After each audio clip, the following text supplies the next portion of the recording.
Good morning and welcome to Lisa's Changing Perceptions, sponsored and brought to you by the graciousness of the Bremer team, Keller Williams Success Realty. They bring families home. BremerTeam.com, 847-456-6334. Lisa, good morning. Good morning, Pete. How are you today? You guys, We pulled it together. Don't start cracking up like we're not professionals over here. every week the show starts off laughing, and I wish people could see like the minute before we go on. Pete and I were in a conversation, and all of a sudden he's like, "Oh crap, we have to start the We show." just have to start the show. And he locks up, and it's like, "Oh, we have 12 seconds." Yeah. So yes, we are the height of professionalism. But we're here and we were on time. As far as they know, I know. everybody out there, we don't have to share I share everything. that. I know you do. You're an overshare if there ever was one. Well, and you're not the one who looks stupid on camera laughing every time we're Well, starting you the show. look happy.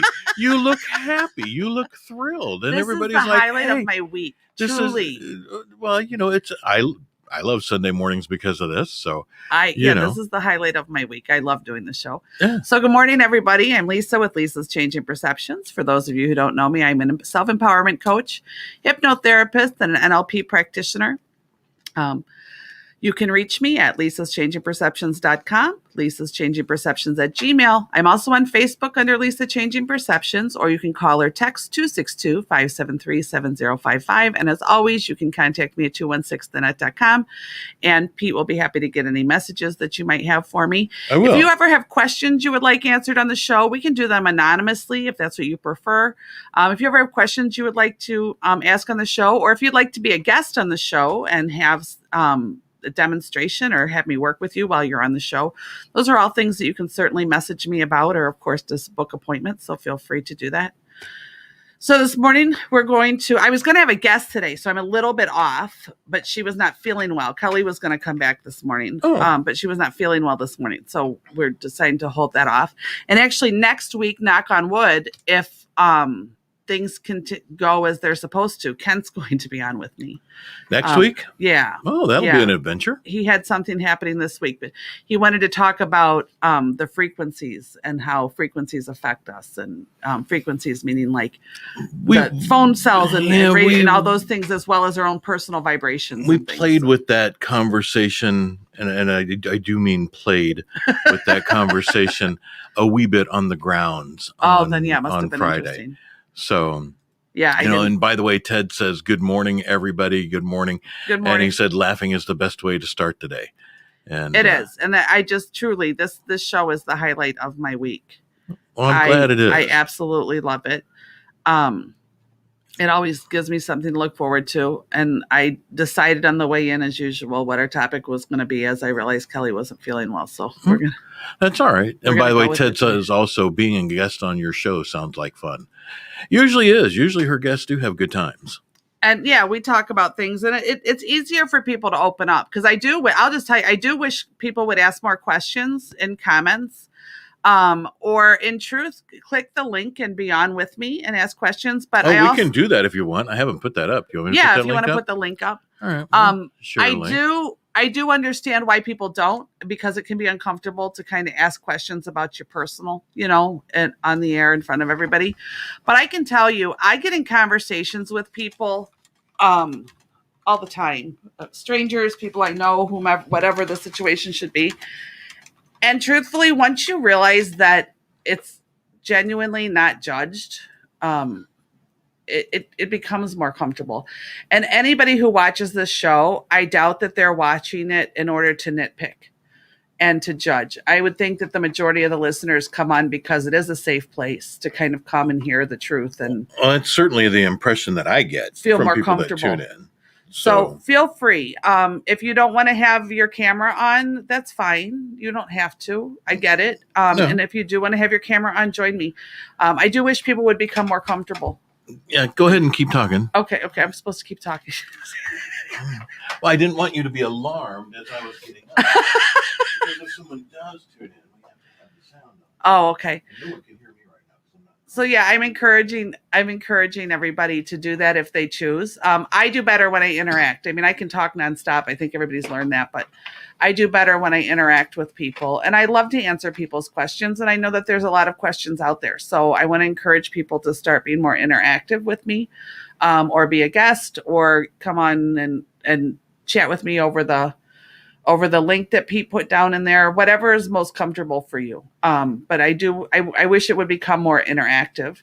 And we'll see what goes from there. And Kelly will be on in a few weeks. I don't know if you guys remember Kelly. She's the tarot card reader that I had, and we talked about awakenings, and we made jokes about the people who looked like they were Indian style on the beach doing meditation, and how that has not been our experience. So she's going to come back. She wants to do a fun show, and I want to do it with her.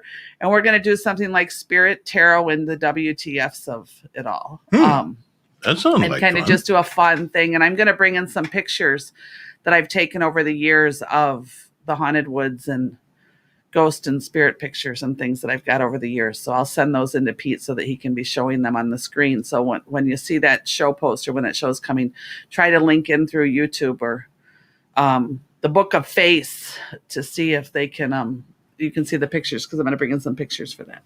Hey, good morning, Denise. How you doing, Denise? Hi, Denise.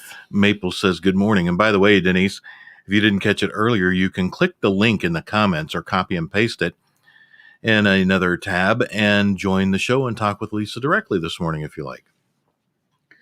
So today's our topic is going to be tipping the scales and secondary gain. It's a topic that I've talked about a little bit before, and it seems to get the most questions and curiosity from people. So I thought, okay, well, let's go with that. Tipping the scales. When we talk about tipping the scales, what I mean by that is oftentimes people struggle, or they stay in a situation that is uncomfortable, or they stay in situations that aren't healthy. Whether it be, people ask all the time, why would somebody stay in an abusive relationship? Because in some situations, because leaving it is scarier. The thought of what will happen, what will be the consequence of that's scarier. So until the scale tips to where being in the situation becomes worse, heavier, whatever word you want to use for it, then the unknown or the possible consequence, people remain in situations that are uncomfortable. And what I find when I talk with people about this, and I've talked with people about this over the years, because I have different friends that are counselors, and I end up meeting different counselors and things. And I am not a counselor. I do not have a psychology degree, but I do have a lot of life experience. And I am diplomated in what I do as far as hypnotherapy and NLP, but I don't have an actual psychology degree, so I'm not technically a counselor or a therapist. But when I hear them say things like, well, why don't they just stop? All they need to do is stop. I'm astonished at how difficult it seems to be for people to understand that not everybody can see life in a perspective or a filter that's that simple. People who have been in tragic situations and traumas and abuse, they don't see life through a filter that says just stop. When they think of stopping, there's a lot of terror that comes up in that. What will be the consequence of that? Will they come after me? Will I have anything? Will I live on the streets? Will anybody believe me?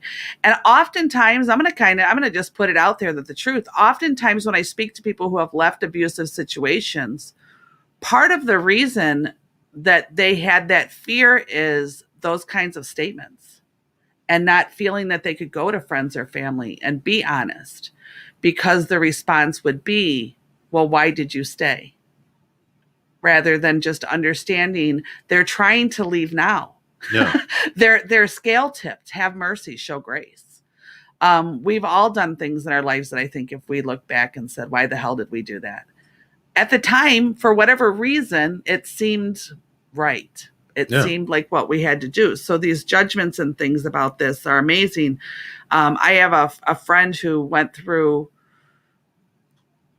a very devastating situation. She had found out that her child had been sexually molested multiple times. And when she went and family found out, and she's obviously devastated. That's a horrible thing to discover. And her family, the response that her family said was, well, how could you not have known? seriously, can you imagine the devastation? And I think that we don't think about what we say.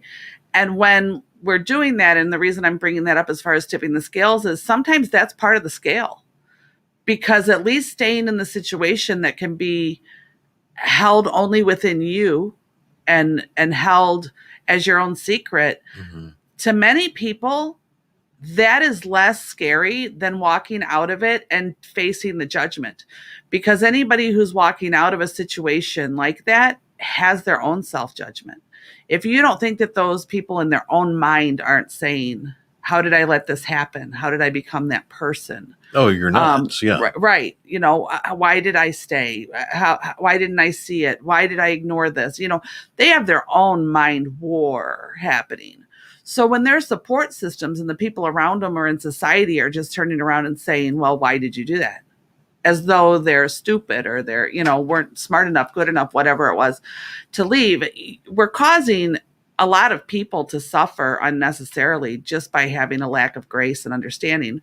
So when we talk about tipping the scales, to be someone who has grace and at least can hear somebody without throwing it back at them, we help the good side of the scale.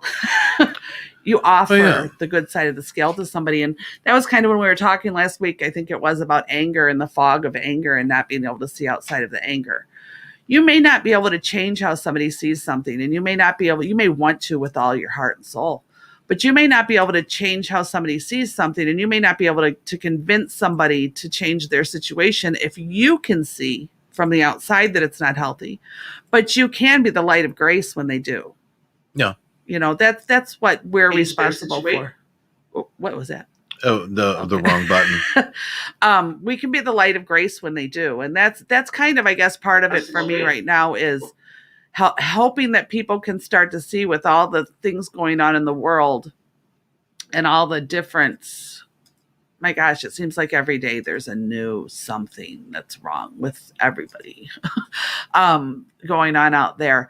And there's a lot of people becoming overwhelmed with it. And so people who were already in difficult situations or trying to figure out how to make a better life, at this point, truthfully, part of the scale is going to be is, what the hell do I want to go out there for? You know, everywhere out there is just anger and judgment, you know. So I guess my point would be is that people can step back and realize that sometimes you can't fix it. I don't have the answers to everything going on out there in the world, but I do have a safe place, I hope, that I offer to those that need a safe place. Yeah. To vent, to talk, to whatever. And I think that we need to all start offering that a little bit more without the judgment. Oftentimes it's funny too, because I talk to people and they'll say, well, no, I don't judge it. I just can't understand why they don't, blah, blah, blah. It's like, well, that's part of it. And we can feel those things or think those things, but we really don't need to voice them every time. We can just kind of have some grace now. I mean, there are all kinds of reasons why people stay in certain situations. The very least of which is, I mean, or very most of which probably is the fear of actually leaving it. Right. Because if you're in a violent relationship and someone has said, don't even think about leaving, or I'll do this, this, and this, they've given them, and by that point, what people don't realize is that there's years of brainwashing. Yeah. And they think, okay, well, now I'm protecting this, and this, or them, and them by staying in this situation, which is a load of crap. But I mean, but in their mind, it's not correct. Yeah, no. And if they're stepping out and the people that they need to go to are the first ones that saying, how did you let that happen? How could you not have known? Why did you stay?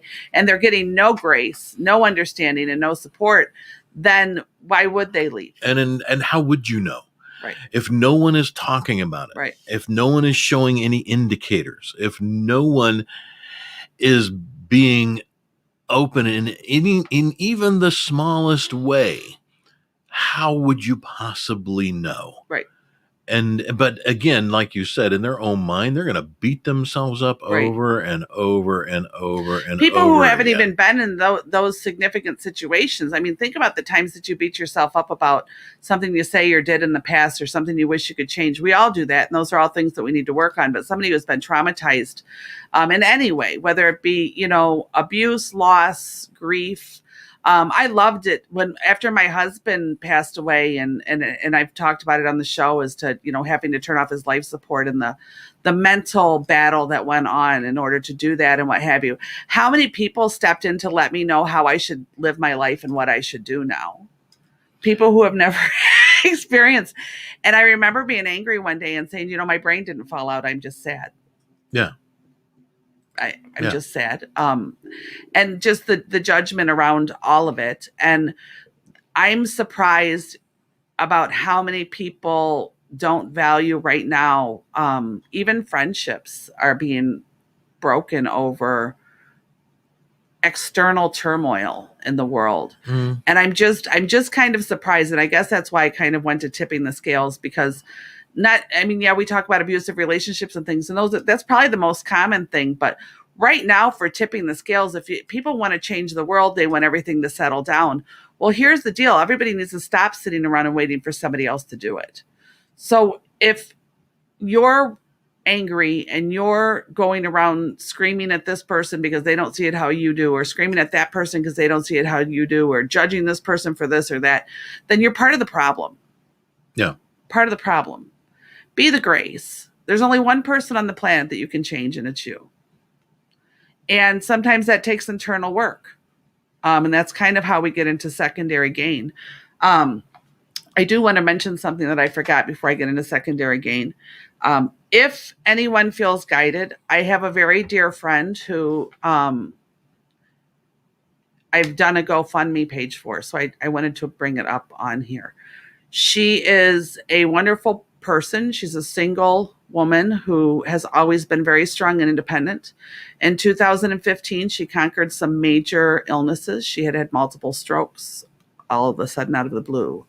And she conquered all those things and revamped herself to a sustainable life. And when the pandemic started, she became sick, and she is now to the point of needing a kidney transplant. So she has a little shop. She's been self-sufficient. She has a little shop that she's down to very limited days.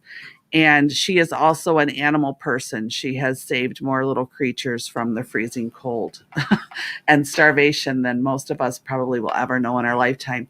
So I wanted to bring it up on the air. If you feel so guided, if it's something that hits your heart, something that you want to donate in somebody's honor, whatever it is, it's called Christina's Hope for Life, and it is on GoFundMe.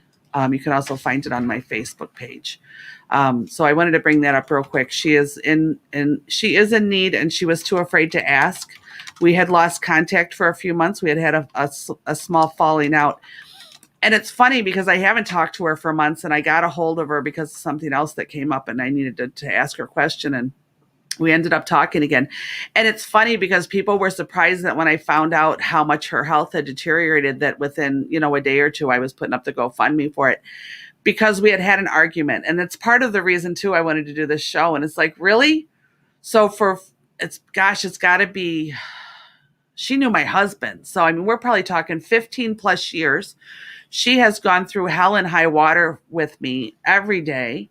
She listened to my tears and my bitching and everything when my husband was, sick, and after he died, and people, and going back out into dating, which was a whole new can of worms in my world. And she listened to all of those things, and we had a falling out. And then I find out her health is deteriorated and I'm not supposed to care. That's not, people, this is not what we do. This is not... This is not the way, because regardless of if we had a falling out of any sort, she was a person who was substantial to me in my life, and one of my huge rocks for 15 years. Why on earth would you just not help? I don't get that perception. And I'm trying, and I try not to get mad about it, but I do wish I could understand that perception. So regardless, it's Christina's Hope for Life. If you choose to feel guided, or if you are guided and feel that you are in a health state that you would like to, she is also has a coordinator if anybody is a living donor, because they have told her that she lives in New York. They have told her that her wait for a kidney transplant could be 3 to 5 years. So she could be going to dialysis multiple times a week for the next 3 to 5 years. Wow. Wow. So, and she is only 54 years old. So it's my age. Yeah. Yeah. Yes. Young. Yes. Yeah, she's very young like us. She's just in the very early stages of her spring years of life. That would be correct. Because that's where I'm at. But Denise does say, yes, thank you. I'm so tired of the divide. It's largely been manufactured by politicians and the media. Let's come together and be the change. Well, and that's the thing. We're not going to be able to convince people to come together until we become the person to come together with. I don't know another way to put it. If we can find the light and the grace to do what's right versus following our anger. And here's the difference of what I just said. To do what's right. Yeah. Instead of, I guess I should say, have to be right. Having to be right and to do what's right is not the same thing. And having to be right is a really big thing. Yeah. I find oftentimes when I discuss with people that they're arguing, bickering, or whatever, truthfully, it's really over something that's fairly minor. And the truth is, it's probably not the root of it. We could go into all of that. But to be the person, I used to keep a mirror in my girls, a little mirror picture thing in my daughter's bathroom. My daughters, when they were growing up, bathroom that said, "Be the change you wish to see in the world." Rather than screaming that everybody else needs to do something, just be it. And that somebody's famous quote, like Gandhi or somebody like that. I don't know who wrote it. It is a famous quote, and that's why I kept it. So or every it's morning, just a well-marketed quote. One of the two. Right. My dog. I looked at it. I had a little mirror on their bathroom sink that said it, and I looked at it as I hope that every morning, as they brushed their teeth and washed their face and did their hair, that even subconsciously they would be holding that and taking that in. And I it have really a little is sign outside my men's room at home. When I open my door, the first thing after getting ready in the morning, the first thing I see is a little. Well, it's a framed saying or whatever it is, but it just says, "Today is a good day for a good day." It's the first thing I see when I walk out after getting ready for the day. And it's a nice way to just go, okay, you know what? I'm going to walk out with a positive mindset. We don't know what life's going to bring. It's a goofy little thing, but it's just a little, okay. It's a good day for a good day. To at least try to start out right. And we don't know what the days are going to bring, but if we can start out that way, and I believe the same thing in the world right now is, you may not be able to change what's going on, and it may even be frustrating at times or angering at times to listen to people's views and perspectives that you don't agree with. But if you're going to go on the attack about it, are you becoming them? Yeah. Aren't you becoming exactly what it is that you're fighting against? If we're going to be the person who judges, yells, complains, screams, all we're doing is becoming the other side of the dodgeball court, pretty much. So try to step back, try to look at yourself. I believe in self-healing and healing our own wounds and things. But if there's moments when you can't do that, you can at least be the grace to let somebody else who's trying to do that have a soft place to do it. I agree. Offer that soft place to do it. And I think you'd be surprised how many times when you're just that soft place for somebody to just either own it or spill it or pull up that deep, dark thing, how freeing it is even for you. Would that be the secondary gain? Would that be what's secondary about that? Yes, because secondary gain can be positive as well. We're going to talk about negative secondary gain as well. But secondary gain can be positive. And it is, there's a freedom to that for making that kind of space. Because when you discover that you're able to offer that to somebody, you're also less afraid to bring it up, bring it out. I was put in a situation in the last week or two, I guess, where somebody who's very, very, very important to me, I had gotten some visions and visitors for this person, and they said it was time to bring up something that I've always kind of suspected, but never known because it's not something that they talk about. And they brought forth kind of a deep, dark family secret type thing. And even in it, although I had suspected it, it was still a difficult thing for me to hear. And I asked, why am I being shown this? And they said, it's time it comes out of the dark. It's time it comes up to the surface. And I cried even at the idea. I was literally in tears at the idea of even having to bring it up to this person because I knew how difficult it was going to be. And it took me a while to get up the courage to do it. And then once I did, I wrote them a letter. And once I had done that, and I did it tearfully, I wasn't in a situation where I had the opportunity to do it face to face, but I wrote a letter as gently as I could, bringing it up to the surface. And once I did it and I sent it, I did ask the question of why did I have to do that? And I said, because there's not going to be a response. If anything, there may be a response of anger. And the wording of spirit was perfect. And they said, because it's no longer dark. So even if there was no response, just the fact that it surfaced and somebody's aware brings, do you see what I'm saying? Brings light up to that. Now it's no longer that scary thing you're hiding. At least one person is aware with grace of it. And there is a freedom to that. There's a feeling that comes along with that.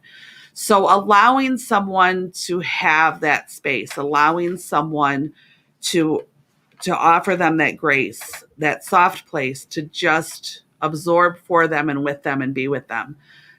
You're allowing somebody to free themselves from something. I don't care if you agree with it. If they're not causing someone else harm, shut the hell up. Yeah. I mean, really, if you have to protect somebody, they're causing someone harm, that's a different ballgame. But if they're not causing anyone harm and they're just trying to tell a truth that maybe has been buried for so long, allow them that grace and allow it to come up to the surface. Because with tipping the scales, that was something that the conversation I had with Spirit and Truth about this topic that I had to bring up, was that was even though it was so long ago, it was such a heavy family secret that there's nothing on this side of the scale that can top it. It's so heavy. It's so dark.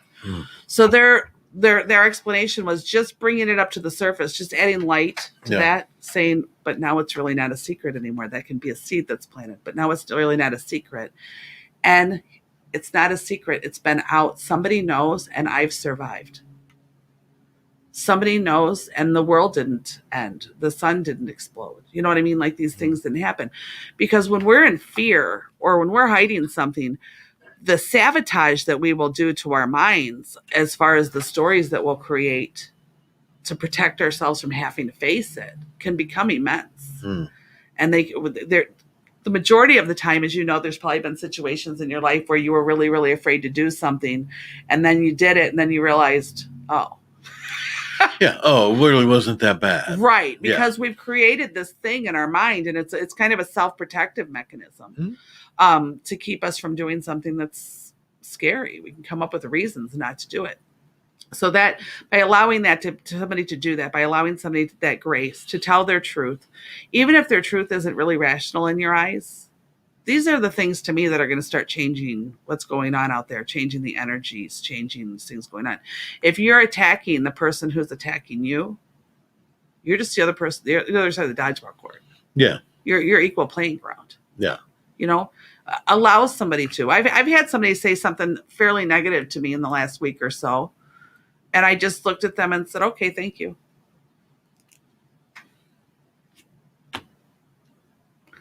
Okay. Yeah. I mean, what are you going to do with that? You're either going to, and that was a thing that took me a long time to learn. It wasn't until I was in my 40s that I learned to not come back with that knee-jerk reaction. And hey, how well has that worked for you over the last, 40 years, Pete? Not well. Right. And so it took me that long in life to learn that think before you because act something or speak. Started to change your filter. And that's what I'm saying. Like, somebody might have talked to you in your 20s, might have said, why do you do that?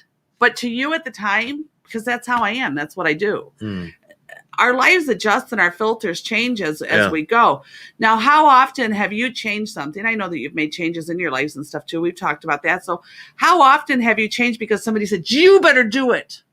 Oh, I can't believe you do that. That's ridiculous. Never. Right. But how about if somebody said to you, I see that. I see you do that. And here's where we're going to go to the second year gain. What benefit are you receiving from that? Let me know how that works, because I don't understand how that works. That's not how I've seen it. So explain to me how that works and what benefit you're receiving from it. Oh, yeah. And that works much better. In fact, because you're speaking to somebody like they're human. Yeah. In fact, there's family who said, okay, I understand what you're saying, but how's that working? What outcome are you getting versus what outcome do you want? Because our And then you go, mind will not allow us. "Oh." Our unconscious mind is its job. I've said something. Our unconscious mind's job is to protect us. Yeah. Okay, it's to protect us, to keep us safe, to keep us happy, to keep our goals in line. We're going to do a show on manifesting too, because I see manifesting different than some people see manifesting. But our unconscious mind's job is to protect us from those things. So if it's a safety, if it's protecting us from something greater, the scales haven't tipped. To us, it's logical at the moment.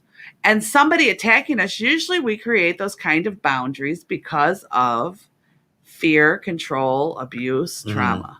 Yeah. So if you think you're going to stop someone from having that boundary by using fear, control, abuse, or trauma, it's probably not going to happen. No. It's probably not going to happen. And that's the secondary gain. And that's by talking to people about secondary gain. And part of the reason I want to bring up secondary gain is some people stay in situations because there is a secondary gain. They may or may not be aware of that secondary gain.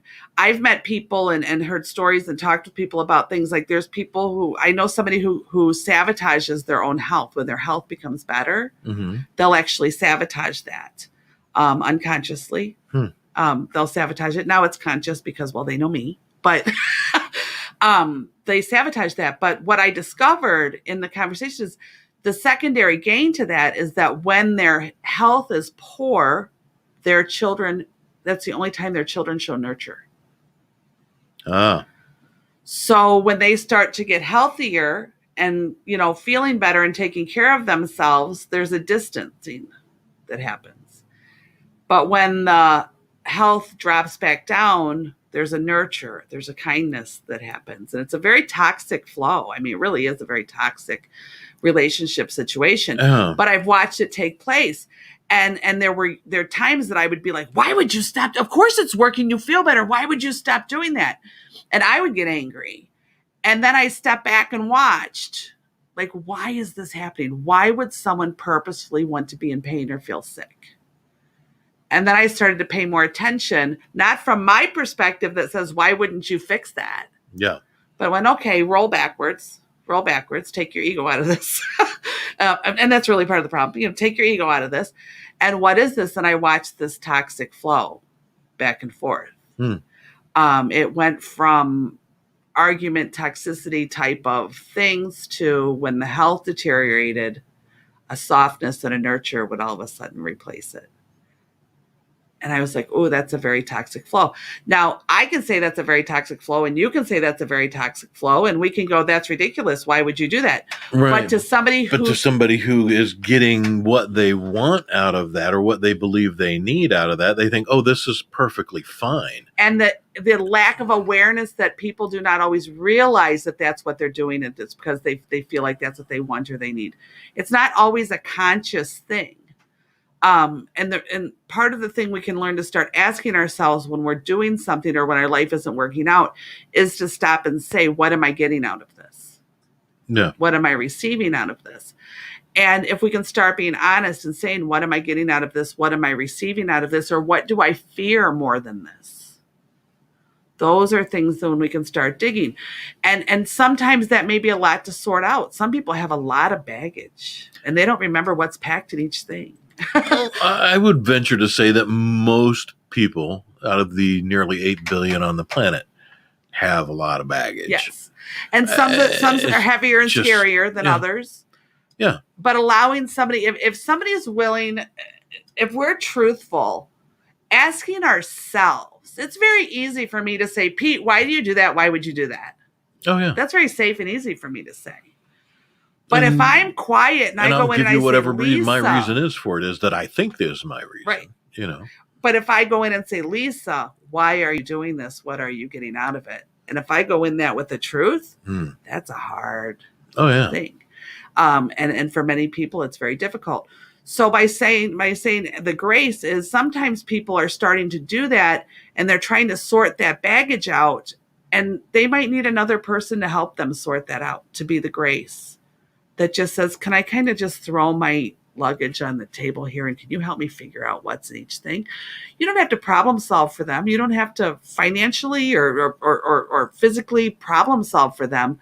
Sometimes people just need to know, I can put this up here and I'm safe.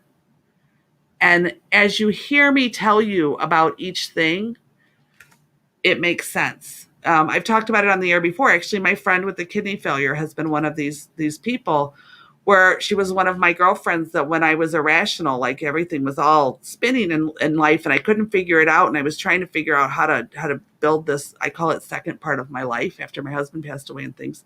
And I would say, do you have time? I need to be irrational. I would text her, do you have time? I need to be irrational. And she'd say, sure, let me get coffee. Yeah. And I'd call and I would just blah, blah, blah, blah, blah, blah, blah, blah, everything, just truth. I didn't think about my words. I didn't think about what she was going to think of me. I didn't think, I did blah, blah, blah, blah, blah, blah, and then all of a sudden I'd be like, oh my God. Okay, I get it now. Thank you, love you, bye. And she'd just go, bye, GT, and she'd hang up. Sometimes she never even spoke. But just getting it out and saying it and having the freedom of being irrational and putting all that crazy out there in order to resort it. I was able to resort it as I brought it out and I heard it again. Resorting it made me go, there's the answer. So maybe allowing somebody to dump their baggage out in front of you and resort their suitcases. You're just their support system that says, you can do this. I don't judge you for it. You know, I don't care that your luggage is packed with a bunch of mess that I don't know why you kept. I'll sit here while you sort it. Yeah. When's the last time you wore that shirt? Right. Or, let them decide what's important to them. Let them decide, but just be the thing that's there, because secondary gain is a really big thing. And I've talked about it before. I've talked about my weight and dealing with my weight and things. And a friend of mine, it was funny because I've known him since I was like 12. He had put on some weight and I said, I'm not going to judge. I'm not to judge you putting on some weight. Good God. And he goes, no, that's the thing, Lisa. You never change. Like, you have been you for so many years. And I thought about it for a while, and it's been part of my process. And it is true. Dieting, exercise, it doesn't matter. I'm give or take of this for so many years. And so and through my process of dealing with it and going, okay, why are you, Lisa? And it's been a subconscious protection. My secondary gain was the belief that I was safe from predators. My secondary gain was my belief that then somebody would love me for who I really was, the because of my past, that wouldn't be the reason for it. And I went, oh my gosh, that was so rational. And it really was. I mean, if you look at like what happened to me, it was rational. And I went, okay, I kind of see why I did that.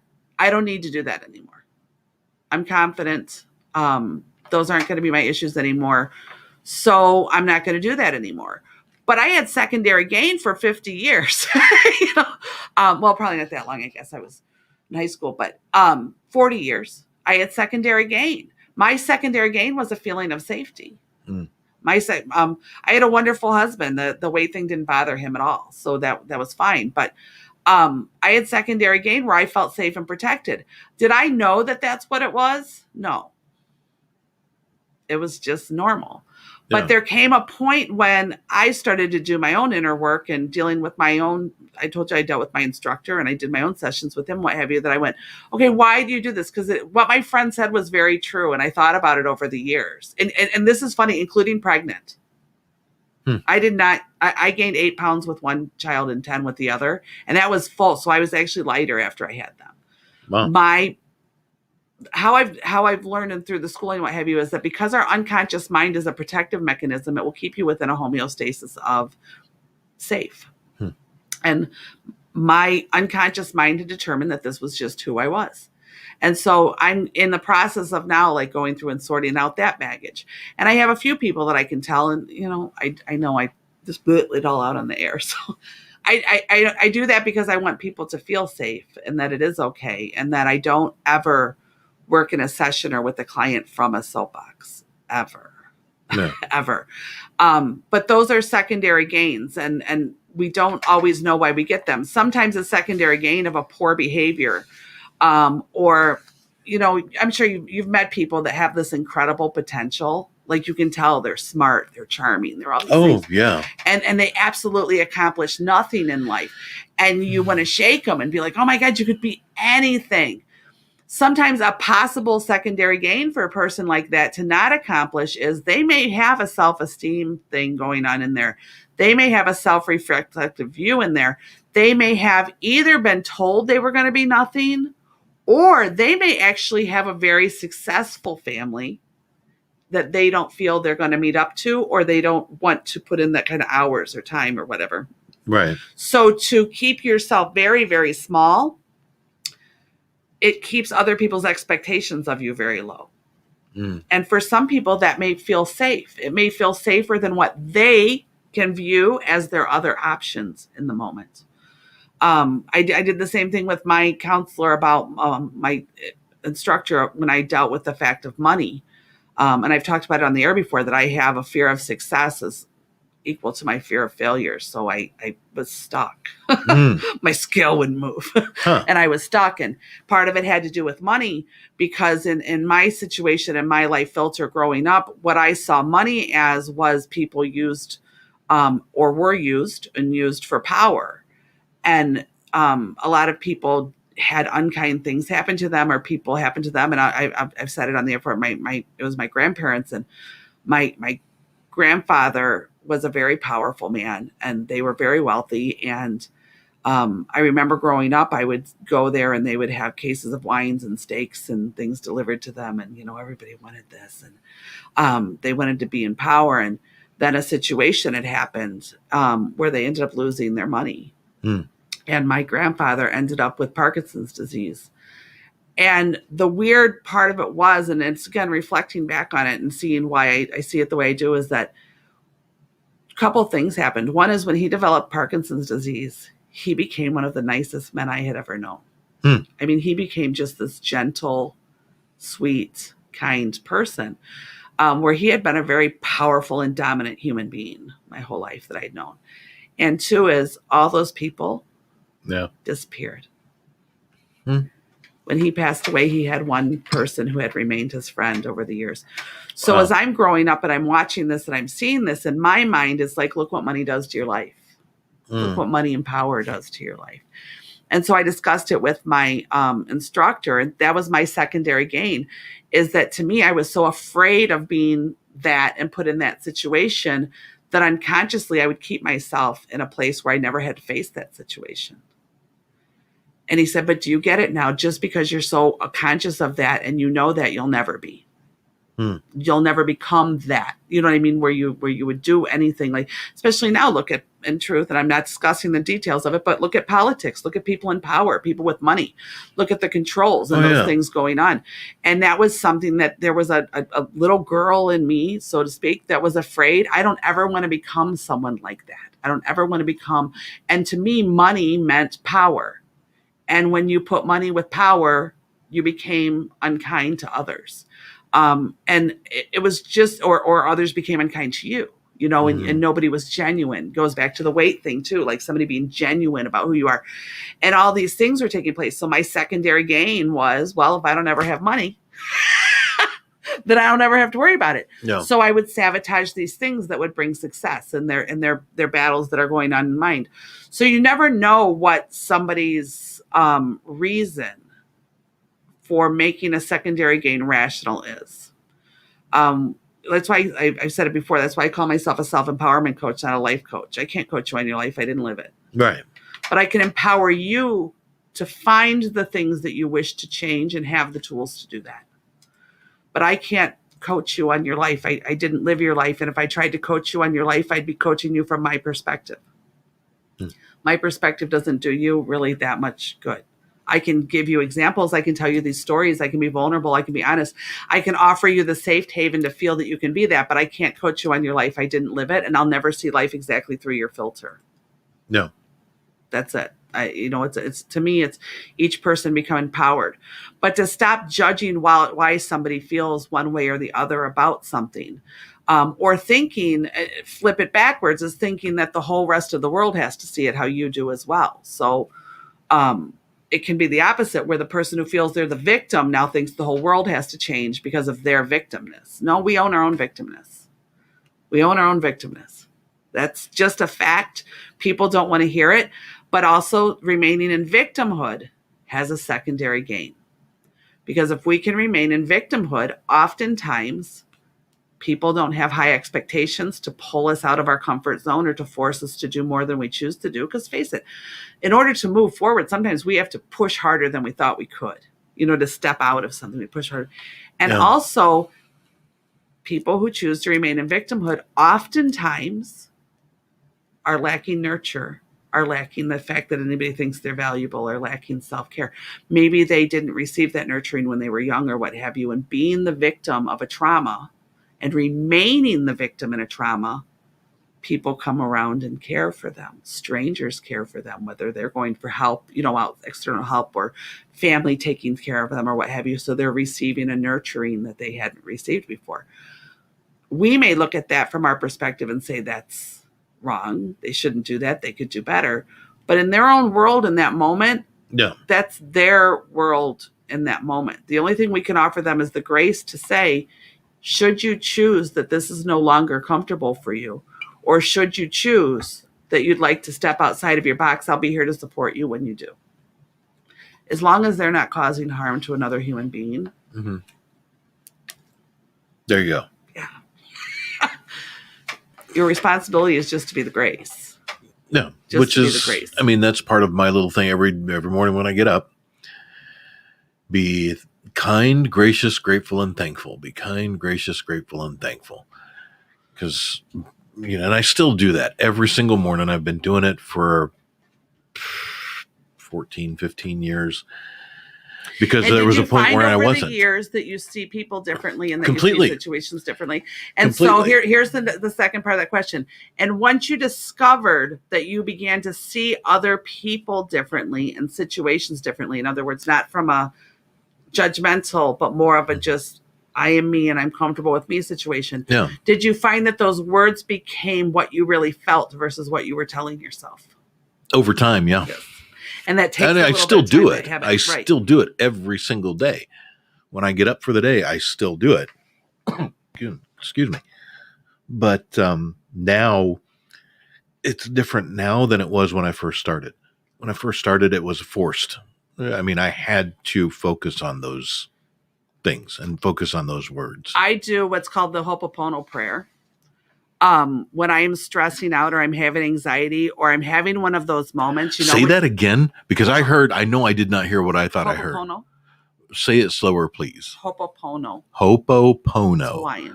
Hawaiian. Okay. I heard hobo porno. Sorry. No, I do not watch hobo porno. I don't even know. I don't even want to know if that would be a thing that exists, but that's what I heard. I'm like, explain this prayer to me because I don't know.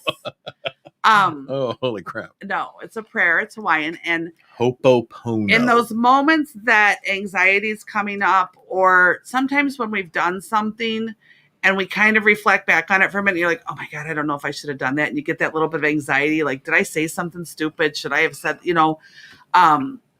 I do it. And all it truly is it says, I'm sorry, please forgive me. Thank you. And I love you. And it's an internal prayer. And for me, it blesses the situation. Well, that's nice. So in other words, if it's something that I shouldn't have done, please bless it with grace. If it's something that I should have done, please bless it with grace. But I thank you for taking care of it. I thank you for easing that. And that's part of the faith thing to me, is to trust that because I'm genuine in, I'm iffy as to whether I made the right conscious choice there right now. I'm uncomfortable in the fact that I'm not sure whether I made that conscious choice. That's my way of kind of having it go up and going, I might have made a mistake here. If I made a mistake, please bless it with grace. So it doesn't harm another, kind of thing. Because sometimes I know that everybody will be surprised. Sometimes we say shitty things. Mm-hmm. And sometimes we say things that actually hurt somebody. Like we were talking about in the beginning with the tipping of the scales, by saying, why would you ever do that? No. So I do the Ho'oponopono prayer, but I think that everybody needs to find whatever it is for them. that makes them more comfortable. And mine just happens to be that. And like I said, if you choose to try it, there's sometimes I get so anxious that I'll just repeat it. I bet I say it 100 times. I'll just sit and repeat it to myself. Wow. And repeat it to myself, repeat it to myself. In my head, just go, okay, and repeat it to myself. And it's just my way of easing it, because for me, faith is what pulls me through. My belief in something greater than this is listening to me and feels that I'm genuine and I'm asking for help. So for me, the Ho'oponopono prayer works, but that doesn't for everybody. Everybody will have their thing. But again, it's just, I'm sorry. Please forgive me. Thank you. And I love you. That's it. Yes, it's that simple. And there is an ease for me. Like yours is waking up every morning and saying that. And mine is whenever I'm feeling anxiety or discomfort, just asking. To me, that prayer is just asking Spirit for grace. Mm-hmm. I'm a human down here, and I think I've made a mistake, and I don't want to cause any harm. So I'm asking for grace to please correct that situation. It doesn't mean I can be shitty on purpose and then all of a sudden make it not matter. Right. Because I've talked about it on the air. I used to have a friend like that. She would say like the rudest things to you, and then she'd go, Jesus loves you. Okay, great. Evidently you don't, but Jesus does. Yeah. Well, she had said it a bunch of times one time, and I said, does he love you? Because you're really nasty. And that nasty is not the word I use, but I'll be appropriate there. Why do you say that? That is so terrible. You don't mean that. Like, yeah. What is that? Just like I'll stab you, but I'll give you a Band-Aid. Like, but here, I'll nurture you now. Like, stop it. So find your thing that finds your own peace, but it's an internal peace. Like yours brings you an eternal, okay, this is me. This is how I keep myself in a certain mindset. It's very much, it's very much a behavior monitoring mindset. But what I've found is I've done that over the years, that actually is reflected back to me as well. So that's the energy that goes out will come back. But our problem is, again, we live in McDonald's society. So we want it fast. We want it now. We don't care if it's good for us. So if we don't receive the instant gratification of that, people get frustrated, just like the some of the self-help guru-y spiritual kind of books will say, say good things and good things will happen. So we think we say something, and then when we walk out the door, all of a sudden the good thing's going to happen. It's like, no, there's an energy buildup, and there's also a difference between saying something and doing and meaning something, right? Putting action to it. To mean it, you put action to it. Right. So we can say, it's just, I've got on my board, I know at the school, the kids were coming in when they found out I'm not going back to the school next year. They're like, what about your board? Because I have this board with all these motivational quotes all over it. And one of them says, an apology without change is just manipulation. So something meant brings action. Yeah. So something meant you'll take forward. So you have to build up that momentum to kind of get that energy flowing and get that energy going. Do you remember, and I don't know if you do or not, do you remember what tipped your scales to make you start doing that? Absolutely. Do you choose to share that or no? No. Okay.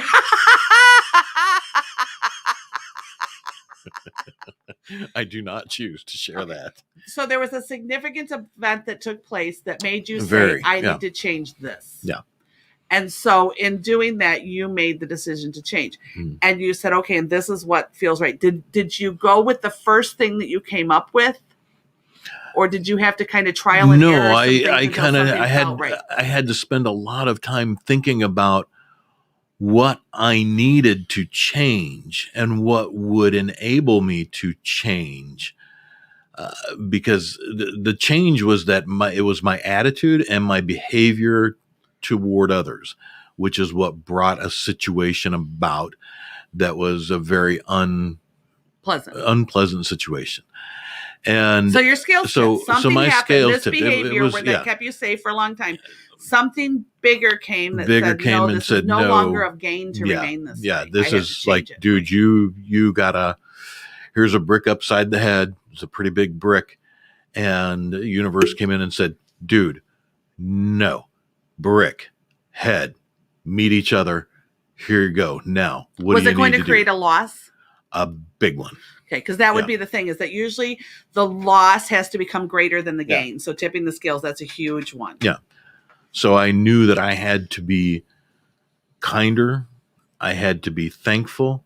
I needed to learn to be gracious for that which came to me.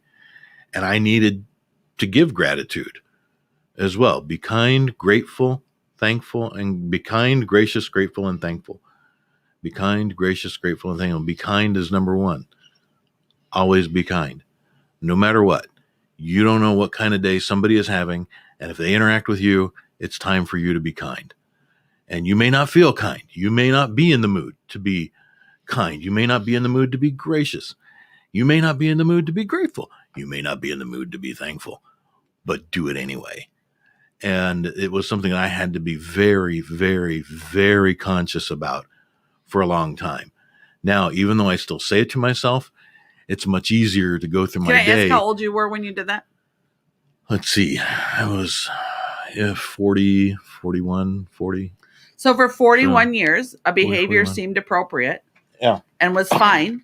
And you were receiving what you needed by using that behavior. Yeah. And then something happened, an event, a situation happened where all of a sudden the loss that you were going to have became so great that the gain was no longer worth it. Yeah. So it tipped your scale. And that's exactly what I'm talking about. Like, it was something a huge, dude, you need a major attitude adjustment. But before that, it wasn't seen. Your filter didn't see it. Your situation didn't see it. So something has to happen to tip those scales. And that's for everybody. That's for everybody. And that's, I guess, the way that we need to try to understand people. Again, unless they're causing someone harm, then obviously, I'm the first person to step up if somebody's being harmed. But other than that, understand that some people just aren't in a place to be able to do that. No, and I had lived pretty much a majority, because I had learned to do this. And I felt it was necessary. I had learned to live in a style that was tuned into WIIFM, the What's in It for Me station. Right. And, now you can be mindful of your losses and gains, whether they be emotional or material. And you can weigh the balance of a situation, no matter what it might be, and make a decision as to whether gain or loss is appropriate for you.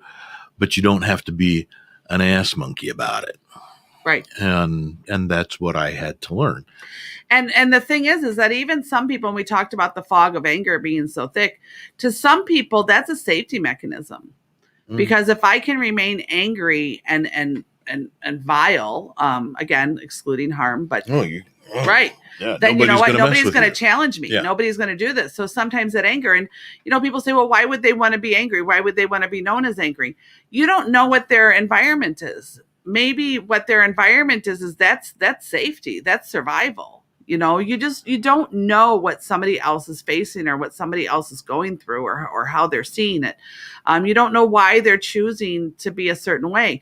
The only promise I can give you is that if you challenge back and you become exactly that, the only thing I'm guaranteeing you is that people are going to be too afraid to change.